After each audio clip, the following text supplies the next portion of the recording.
Welcome all of you to my video. In this video we are going to see chapter 4 geometry exercise 4.2 sixth sum.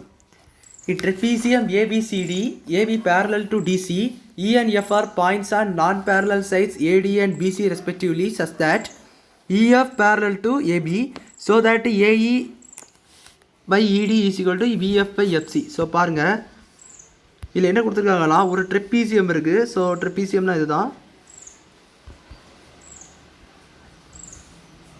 So normal trapezium வரைஞ்சிருக்கிறேன்.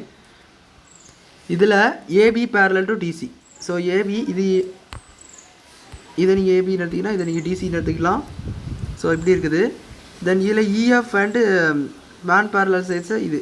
So இதுதான் நான் parallel, அதாவது PC AB நான் parallel, அல்ல EF என்பது 2 point. இது parallel, DC by AB எல்லாம் point ஆக்சுவலாக பேரலாக இருக்குது. பட் இந்த ஏடியும் இந்த டிசிஎஃப் எல்லாம் பேரலாக இல்லை, they will intersect.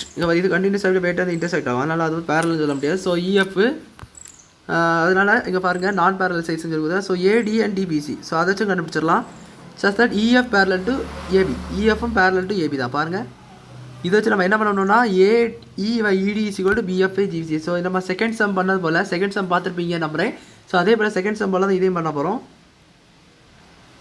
இந்த ஏசியை நம்ம இதை ஜாயின் பண்ணிக்கலாம். ஸோ அப்போ ஜின்னு ஒரு பாயிண்ட்டு கிடைக்கும். ஸோ ஜாயின் ஏசின்னு பண்ணியாச்சுன்னா ஜாயின் ஏசி வந்து நீங்கள் ஜாயின் பண்ணிக்கலாம். நவ் நல்லா பாருங்கள், ஜாயின் ஏசி நம்ம ஜாயின் பண்ண பிறகு இப்போ நம்மளுக்கு 2 ட்ரையாங்கிள் இருக்குது. ஒன்று திஸ் ஏடிசி, ஒன்று திஸ் ஏபிசி. ஸோ நான் ஏடிசி என்ற ட்ரையாங்கிள் மேலே எடுக்க போகிறேன். ஸோ ஏடிசி என்ற ட்ரையாங்கிள் எடுத்தேன்னா நீங்கள் பாருங்களேன், இதில் என்ன சின்னதாக இருக்குது, இஜி தான் சின்னதாக இருக்குது. அப்போ அதுதான் நம்ம போட்ட கோடு. அப்போ நம்ம ஏபியில் தான் கால்குலேட் பண்ணணும். அப்போ ஏடி ஏ இது சி. ஸோ ஏஇ பை அதை நீங்கள் பேசிக் ப்ரிப்பர் சொல்லிட்டு பிபிடி தேதம் படி போட்டுக்கலாம். பை இடி இசிக்கல் இந்த சைடு பாருங்கள், இதில் AG by GC. This must be 1.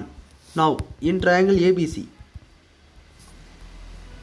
ஏபிசினா இந்த ட்ரையாங்கிள், இந்த சின்ன ட்ரையாங்கிள் பார்த்தீங்களா, அதை பாருங்கள். இந்த சைடு இந்த ஜிக்கு இந்த சைடு இருக்குது பார்த்தீங்களா, இந்த ட்ரையாங்கிள் இதை பாருங்கள். ஃபஸ்ட்டு பார்த்தது இந்த ட்ரையாங்கிள், இப்போ இந்த ட்ரையாங்கிள்.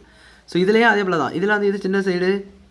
ஸோ இதை நம்ம போட்டுருக்கோம். அப்போ மேலே வந்து பார்க்கணும். இந்த எப்படி பார்க்கணுன்னா நம்ம AG by GC is equal to அப்படியே பார்ப்போம் இதுலேயும் கூட. ஸோ நம்ம இங்கே கீழேருந்து எழுதுவோம் இதை. ஸோ அது எப்படி எழுதிக்கலாம்னா நீங்கள் வந்து ஏஜி பை ஜிசி எழுதிட்டு அது எப்படி இருந்தால் உங்களுக்கு புரிஞ்சிருக்கும். நம்ம இந்த சைடு எடுத்துருக்கோம், இந்த சைடு இந்த சைடு, அதே போல் இதே இந்த சைடு இந்த side. So BF by CF. So BF by CF வந்திருக்கு. இப்போ ஈக்குவேஷன் 2ன்னு வச்சுக்கோங்க. ஸோ இதான் வந்து இது ரெண்டும் சேமாக இருக்குது. அப்போ ஈக்குவேட் பண்ணிக்கலாம், மிச்சம் இருக்குது அதானே. So AE by ED is equal to BC by BCF by எஃப்சின்னு சொல்லி வந்திருக்குது.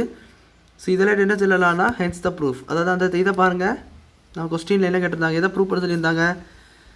ஏஇ பை இடி இங்கேயும் BF by C FC. So BF by FC. So நம்ம சிஎஃப் என்ன பண்ணியிருக்கோம், எஃப்சின்னு சொல்லியிருக்காங்க. That is no problem. So நம்ம இந்த சம்மா ப்ரூவ் பண்ணிட்டோம். ஸோ அவ்வளோதான் சம் புரிஞ்சிருக்குன்னு நினைக்கிறேன். வீடியோ பிடிச்சதை லைக் பண்ணுங்கள், ஷேர் பண்ணுங்கள், சப்ஸ்கிரைப் பண்ணுங்கள். டாஸ் இந்த கமெண்ட்ஸ் கேளுங்க. தேங்க்யூ.